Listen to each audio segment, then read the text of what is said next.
welcome to Kira Gets Real Estate. I'm so glad you're joining me.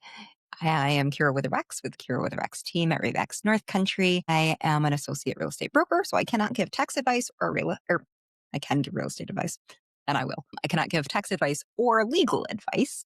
So if you need one of those, you definitely should consult a professional, and I can help you find one. But let's get into it. Have a couple of questions today from the public. So the first is, I don't want to sell my house anymore. What do I do? That does sometimes happen where a seller will list their house and it will go online, go out to all the agents and potential buyers, and then they change their minds. Sometimes they're moving for a specific reason where like they need to move for a job or something like that. And that reason changes. They maybe weren't completely ready to sell their house. It is a very emotional experience. And sometimes you don't realize that until you're really in it and people start coming to look. I did have a listing once where we listed it for sale. We got a showing within 24 hours and the sellers were like, we're out. We can't do this. We don't want to sell. So it happens, right? People change their minds, circumstances change. What can you do in that situation? The short answer is discuss it with your listing broker. All listings are owned by the broker, not the agent. So you can certainly discuss it with your agent, but it's the decision of the broker. So they can let you out of the listing contract if they are so inclined to do so. And occasionally that does happen. Typically, though, what we usually do, at least in my experience, is if someone has, let's say, a 6-month contract to list their house, month 2, they say, you know what, we changed our mind. We're no longer moving to Georgia. We are just going to live here. Then we say, you know what, we understand there's no point in us marketing your home and no point in us working against what you ultimately want. So, and occasionally that does happen. Typically, though, what we usually do, at least in my experience, is if someone has, let's say, a 6-month contract to list their house, month 2, they say, you know what, we changed our mind. We're no longer moving to Georgia. We are just going to live here. Then we say, you know what, we understand there's no point in us marketing your home and, telling potential buyers that they can't see it. We're no point in us working against what you ultimately want.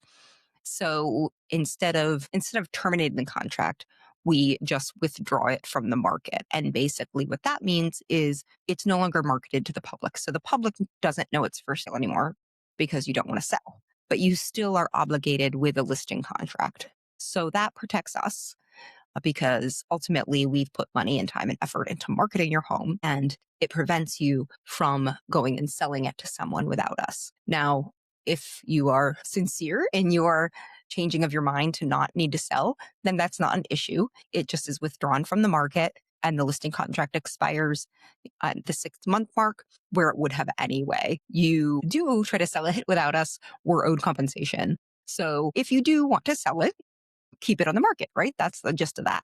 But if your circumstances do actually change and you no longer want or need to sell your house, there are ways to sort of stop the process of actively pursuing buyers. And that way you don't have that headache of people trying to buy your house if you don't want to sell it. Here's a question that is not directly real estate related in my mind.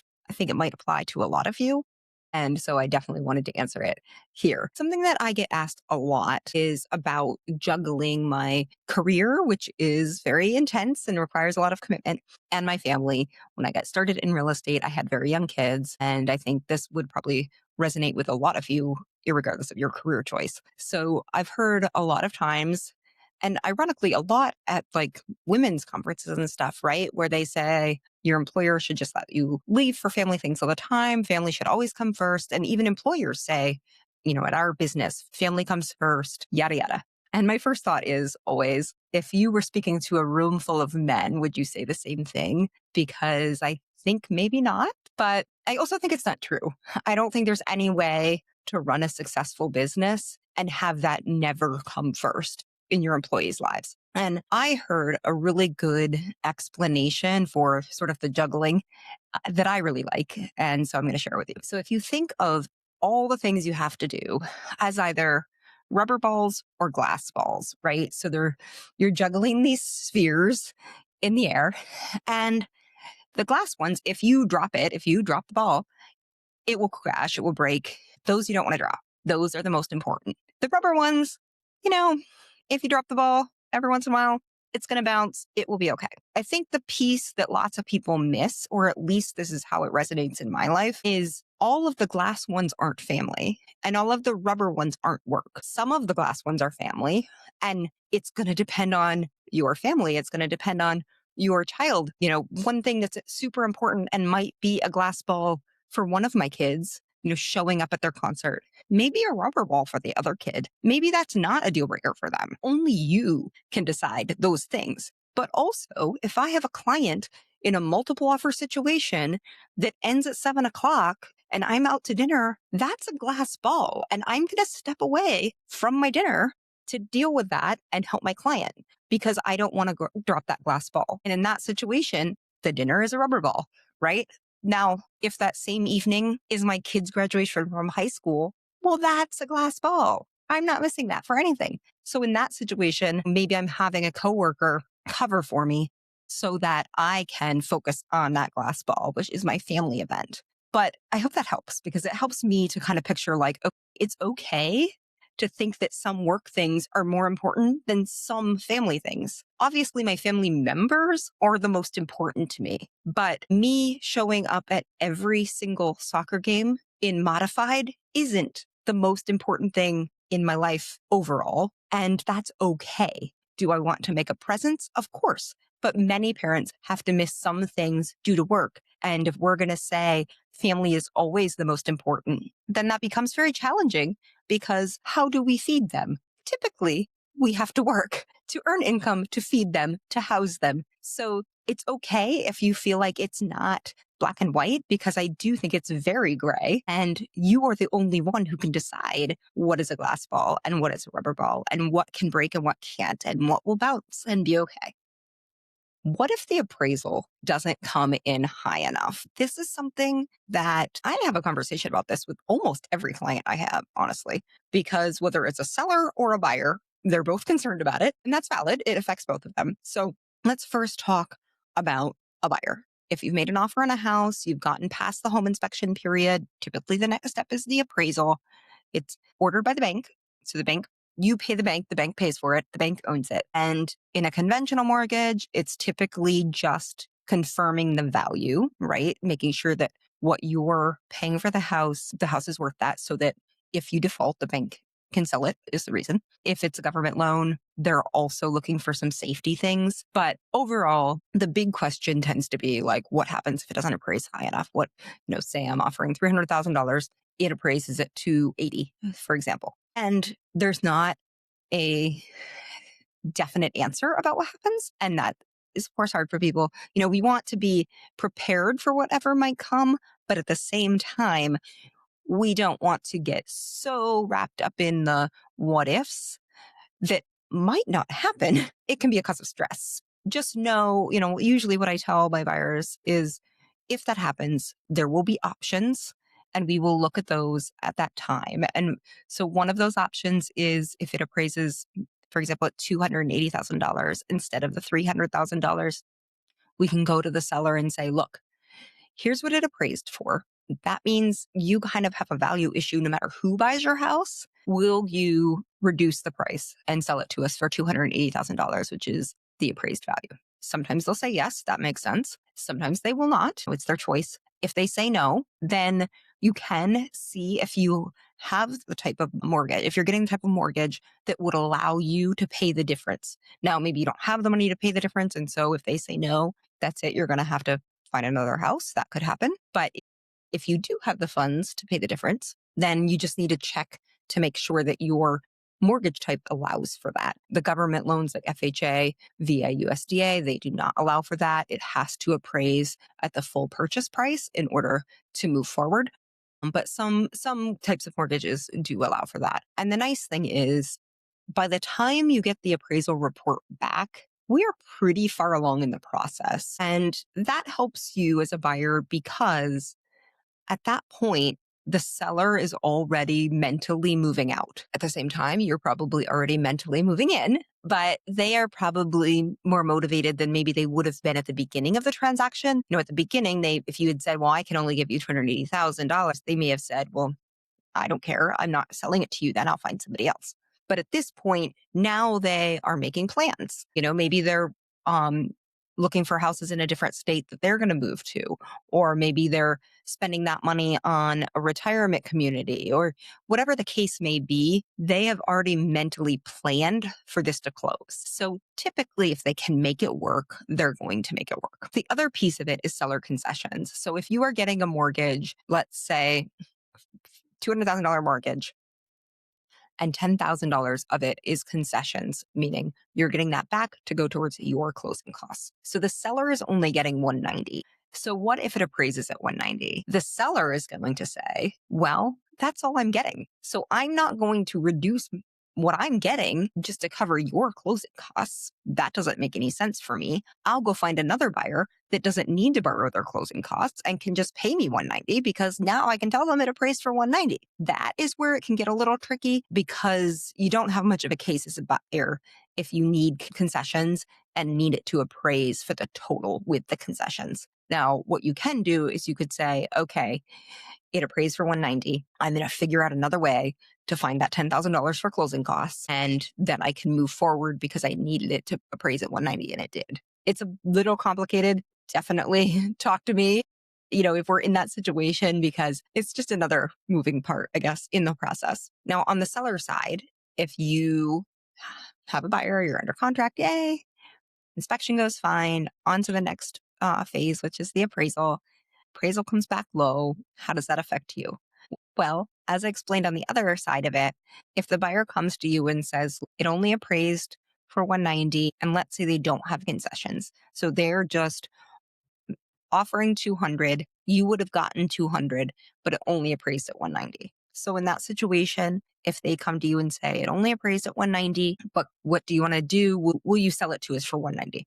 The questions you and your agent want to ask are, does the loan allow for you to pay the difference? Will you get denied financing if we don't come up with a solution? Meaning, there's a difference between it didn't appraise high enough, and so I'm going to get denied financing and I can't buy the house, versus it didn't appraise high enough. I don't want to come up with a difference, and so I'm asking you to do it. Right? So that's the first thing we want to find out is where are we at logistically? If they have a government loan, like I said, it has to appraise for the full amount. So that's a different situation. But if they have the leeway to pay the difference, you can say, no, that's fine. Pay the difference or I'll put it back on the market and sort of take the risk that they are willing to do that. It comes down to how much do they want it? How much do you want to sell? So in the same sense that, I would tell a buyer, look, the seller's probably pretty motivated because they already started mentally moving out and making their plans and spending their profit. The buyer is also pretty motivated to make it work because they have also started mentally moving in, right? Maybe they already gave notice to their landlord, which I would not recommend, but maybe they did. Maybe they just have already made plans in their minds, enrolled their kids at school, or even just pictured themselves in the place, pictured what their furniture would look like, pictured having the holidays there with their family, right? So they are also probably pretty motivated to make it work because, like I said, at that point in the contract, you're pretty close to closing. Typically, that's one of the last pieces they're waiting on. So buyer and seller in that situation are pretty motivated to make it work. So basically, if you're in that situation, before you do anything, you just want to talk through your options. Now I have an agent question for you. So if you're an agent listening, this is for you. I get asked this fairly often also. How do I get more business, right? How do I get more clients right now? And my answer is always the same. I have no ideas to get you business right now.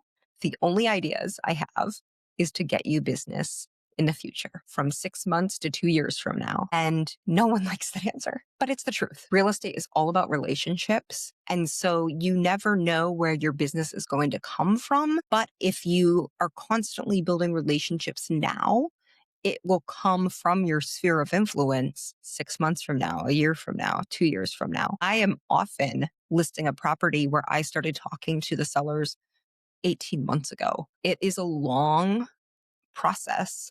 And the sooner you become comfortable with that, the better. So, my tips for agents, new or otherwise, are build relationships, volunteer in your community, be a part of your community, because the more people see you as a community member and not a salesperson, the better. The other thing is get to know people. So, for example, if you're a member of a civic organization, go to those things. But then also, if there's somebody that you're like, oh, they're really interesting, or I'd love to learn more about what they're doing, invite them to coffee, invite them to lunch. And don't do it with the mindset of, maybe they'll list their house with me. No, that's not the game. What you want to do is to bring something to their lives, right? So the whole point is maybe someday I can help them. Maybe someday they're going to need a contractor name and I have those. Maybe someday they're going to have a question about what attorney they should call and I can give them recommendations. Or even better, this is like my favorite, when somebody I met is like, oh, I'm looking for somebody that does taxes or hangs wallpaper or whatever the case may be. And I'm like, I met this person at Rotary and they do that. Let me connect you two, right? It has nothing to do with me. I just get to be the connection in the relationship. And one of my mentors says, you have to make a lot of deposits before you can make a withdrawal in a relationship. Says, shout out to Tommy Joy. That is so true because you are building the relationship to benefit them. Ultimately, the good vibes in the world will come back to you, and it might not be direct. It's not necessarily like, well, I gave this person these names and they never called me to sell their house.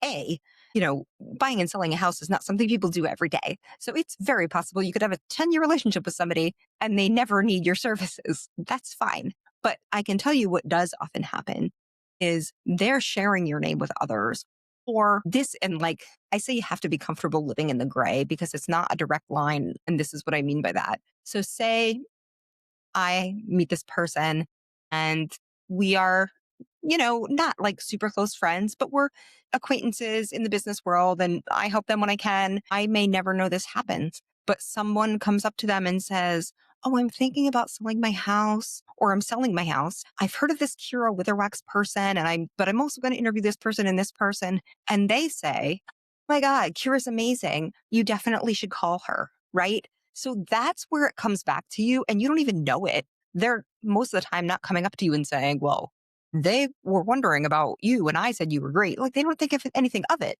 Because they're not doing it in a business way. They're doing it because they know you now. They know your integrity level. And that is what comes through. So that's why I say I have no tips for you to get business right now, which is very hard when you're new and hungry. But I promise you, if you build your business today for the future, eventually that will not become a problem anymore.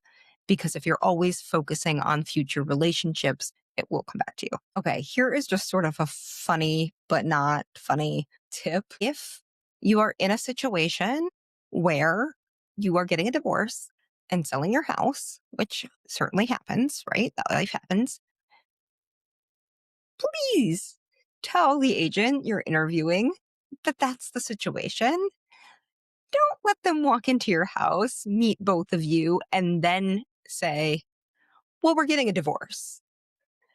Because that puts the agent, I may know from experience, in a very awkward position. So I don't know if that's a tip or just an ask, but please, please, please, if you're ever in that situation or in some sort of awkward selling situation or buying situation where it would be helpful to have all the information, I just ask that you give it when you're making the appointment so that we don't walk in and say something really stupid. So here's another situation that just happened to me where I had a client that if you didn't know, if you're getting a mortgage, all the money you're using for your down payment, your closing costs, any cash to close has to be traceable by the lender. It cannot be cash. It cannot even be cash deposited into your checking account unless it's been in there for a certain amount of time, right? So if you just have a pile of cash under your mattress, that will become an issue. I guarantee it. So that's cash you're going to want to put into your checking account so that it can be seasoned and traceable. Something I learned today, the escrow deposit, which is given when your offer is accepted, is typically either a personal check, sometimes a cashier's check. We don't accept cash in my office, and the bank needs to trace it too, right? So we had somebody that gave a deposit. It was a cashier's check. So that's good for us, right? We're fine with that because it's traceable. We have where it came from, all that jazz. Well, the lender said they bought the cashier's check with cash, so it's not traceable. So even though it worked for the listing broker to accept, it didn't work for the lender. And it got worked out. We had to refund it and they had to give a different way. It's just was an interesting learning experience because I never really thought about that piece of it. If you were to buy a cashier's check for your deposit, don't do that. Don't use cash because your lender will find out and they will make us undo it. It has to be traceable. And that, of course, is for anti-money laundering laws. So definitely don't use cash for anything within the transaction. And if, say, you get tips or whatever, right? Like, we're not saying you're drug dealers. Lots of people have cash for totally legitimate reasons. If you're a tipped employee, for example, right? Try to put all of your paychecks into your bank account and then use your cash for like groceries, gas, that kind of stuff, right? So you're still able to use that money, but the money in your account is traceable for your mortgage. That's my tip about that. If any of you have questions, please go to my website, which is kirawitherwax.com. And under the podcast tab, there is a little form you can fill out, send us a question, and we will answer it on air. So take care, everybody. I hope you have a wonderful day and talk to you soon.